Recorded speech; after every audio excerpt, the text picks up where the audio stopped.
And my mom and him are into it.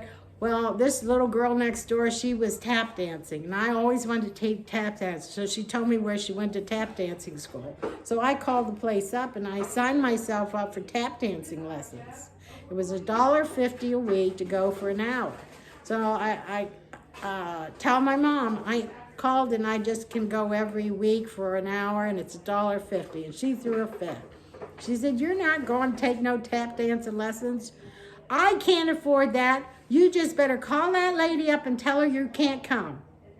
So I did. I called him up, told him I couldn't come. My mom said she couldn't afford it. They said, okay. So then it's raining. It's raining a lot in Buffalo. Well, my stepfather's upset because he's not getting any work.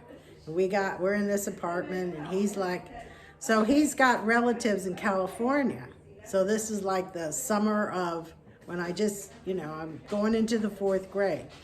So he says, we're going to California. My mom's always wanted to go to California, so she's all excited. So we pack up a bag. We pack up all our clothes, got a U-Haul, we never had furniture. Never owned furniture. We just had our clothes and our households, and that was it. And I remember helping my stepfather pack up, carry the stuff down to the U-Haul. I mean, I was getting good at carrying. I did this from when I was a little kid, packing up and carrying stuff to the car to help pack up. I've done this my whole life now. So we were packing up, and he apparently goes out to the bar to get a few drinks. There's something wrong with his car that we have to drive to California. So he's talking to some guy in the bar. He says, I can fix your car. He says, okay. Well, they get into a fight. He comes home and he got into a fight with the guy who was going to fix his car. Well, he threatened him. He said, you're going to fix my car. So the guy fixed his car, okay? The guy fixed his car. So now we're all packed up, U-Haul, everything. This is like a 49 Buick or something like that. It's one of those. This is the 50s. So it's a Buick. It's probably 10 years old. And I sit in the back seat on a stack of clothes.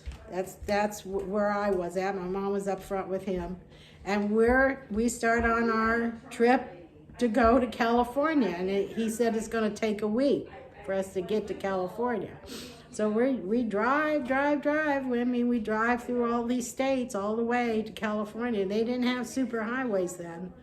I mean, some of these roads were just 2-lane roads. And we drive all the way. We keep driving, and then we make it to Wyoming. I mean, we stopped and camped and ate. We'd go to a little grocery store, buy stuff to eat, and then we'd eat, like picnic, and then we get all the way, we make it to Cheyenne, Wyoming. And he takes the car to the garage to see what was wrong with it. And the guy said the engine was put in backwards. That's what was wrong with it. And so now he had driven that car all the way to Wyoming like that, with whatever. He knew there was something wrong with it, but he didn't know what. So anyways, we get to Wyoming, and I guess he got the car fixed. And, but that guy, because he beat him up and threatened him and told him, you're going to fix my car anyways, he put the engine in wrong. We're lucky we made it, but we made it to Wyoming. And then he got the car fixed. And then we lived in a log cabin, and my mom didn't like it. But so then she was throwing a fit, getting mad, saying, I'm leaving, I'm going back to Buffalo. Every time she threatened him with going back to Buffalo, then he found us an apartment to live in, and it was a 3-room apartment, and I now slept in the closet. I slept in the closet in that apartment. And it was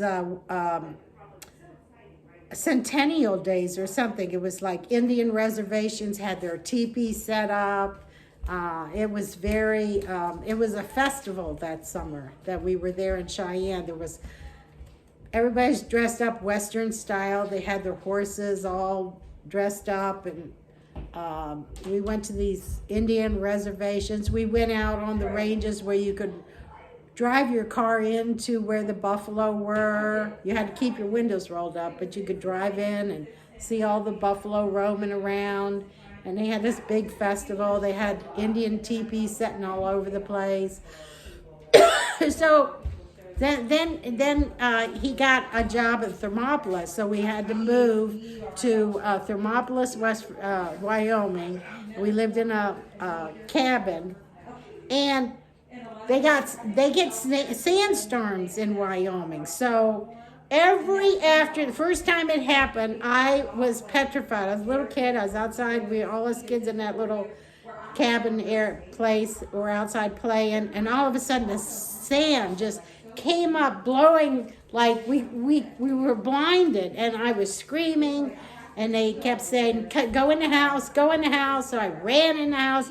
We had these Chelsea windows, so we had to run around and close all the windows. So every day you would get a sandstorm like that in the afternoon, and then every morning we would mop out and sweep out like buckets of sand out of your house. Even though we rolled up all the windows to try to keep it from happening. We started in the back room, the back bedroom, and we'd work our way all the way through that little cabin. And, she'd keep filling up the bucket, and then we'd throw it outside because it would get hot real fast. I mean, the temperatures were really hot. So this was, we lived in Thermopolis for that summer, and then the work wasn't coming that he wanted, so he said, we're now going to California. So we drove through the desert. Now, this is the desert in the 50s was way different than the desert is today. I mean, you had to have those water backs on your car because there was no water for miles.